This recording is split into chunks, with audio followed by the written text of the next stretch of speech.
Graça e paz do nosso Senhor Jesus Cristo. Meu nome é Thalia e eu estou aqui para juntos nós meditarmos na palavra do Senhor.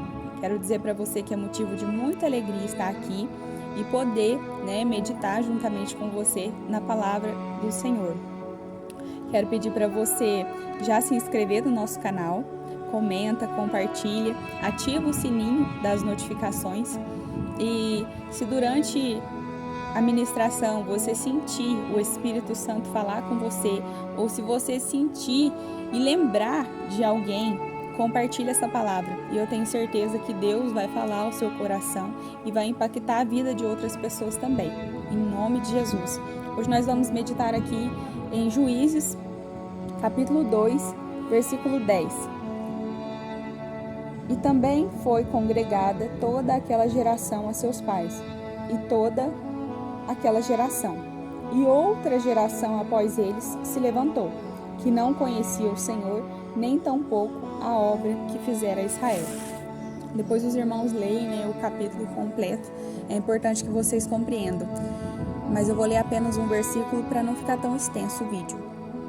Meus irmãos, quando eu li essa palavra, eu confesso para vocês que o meu coração se entristeceu.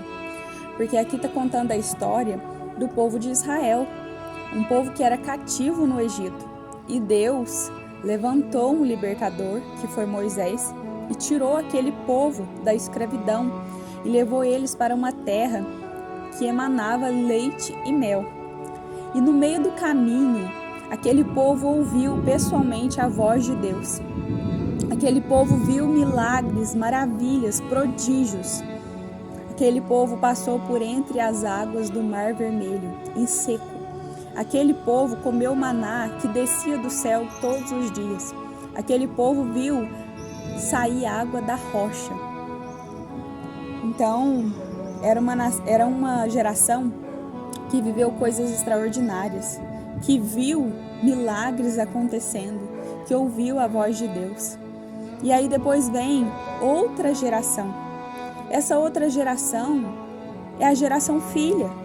São os filhos do povo de Israel. E a Bíblia vai dizer que é um povo que não conhecia o Senhor, nem tampouco ouvira falar das obras que ele havia feito. E isso entristece muito o meu coração, porque saber que eles eram filhos de uma geração que viveu o extraordinário e eles não conheciam Deus, nem sabiam as obras que o Senhor havia feito a seus pais.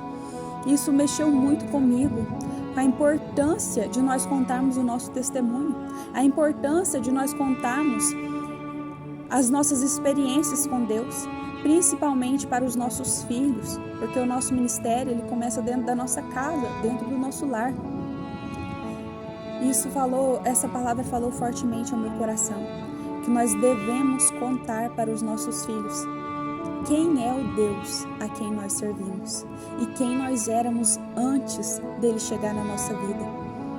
Depois que a gente conhece o Senhor e ele nos molda, ele nos faz literalmente novas criaturas.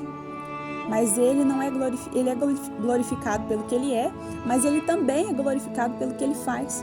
Então nós não podemos nos esquecer de quem nós éramos antes dele. Nós não podemos nos esquecer de quantas vezes ele nos perdoou. Nós não podemos nos esquecer que se não fosse ele, nós não estaríamos aqui. E os nossos filhos precisam saber que nós não somos perfeitos, que um dia o Senhor chegou na nossa vida e nos transformou. Os nossos filhos precisam saber que nós não somos de ferro, que sim, nós fazemos a nossa parte, nós lutamos, mas muitas vezes nós pensamos em desistir.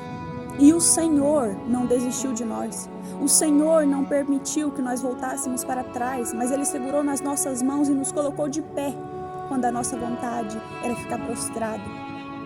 E quantas vezes Ele nos carregou no colo, e quantas vezes nós choramos aos pés dEle, porque não tínhamos palavras. Mas Ele nos ouviu, Ele nos socorreu.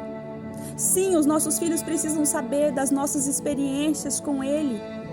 Ainda que para nós seja vergonhoso, é necessário que eles saibam que nós somos seres humanos e que nós não venceríamos se não fosse o Senhor nas nossas vidas. É necessário que eles saibam que o nosso Deus é um Deus de amor, um Deus benigno que perdoa até o pior pecado, Sim, Ele lava as nossas vestes, Ele nos purifica, Ele faz de nós novas criaturas. Mas Ele é um Deus que também se ira. Ele também é um Deus que traz juízo, que pune o seu povo. O próprio Deus disse na sua palavra que Ele é um Deus que corrige aqueles a quem Ele ama.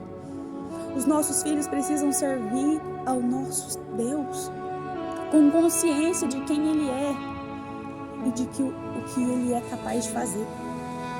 Eles precisam saber que o nosso Deus abriu portas aonde não havia parede. O nosso Deus é um Deus que nunca nos desamparou, que sempre esteve ao nosso lado. E quando nós erramos, sim, Ele nos corrigiu, Ele nos exortou. Mas quando nós caímos em si e nos arrependemos, Ele nos perdoou e Ele nos trouxe para perto novamente. Porque o nosso Deus a quem nós servimos, Ele é um Deus benigno e Ele quer o ser humano perto dEle, porque Ele sabe que não há vida fora dEle. Então, meus queridos, a palavra de hoje é essa. E eu espero, do fundo do meu coração, que você tenha compreendido, que o Espírito Santo de Deus tenha falado ao seu coração. E vamos seguir adiante, firmes no Senhor, contando o nosso testemunho e as nossas experiências. E lembre-se sempre, o seu passado não é motivo de vergonha. O seu passado, ele ainda gera fruto. Toda vez que você conta quem você era e quem o Senhor te tornou, você leva esperança, você leva vida. Amém? Que o Senhor te abençoe. E quando for orar, lembre de mim e da minha família.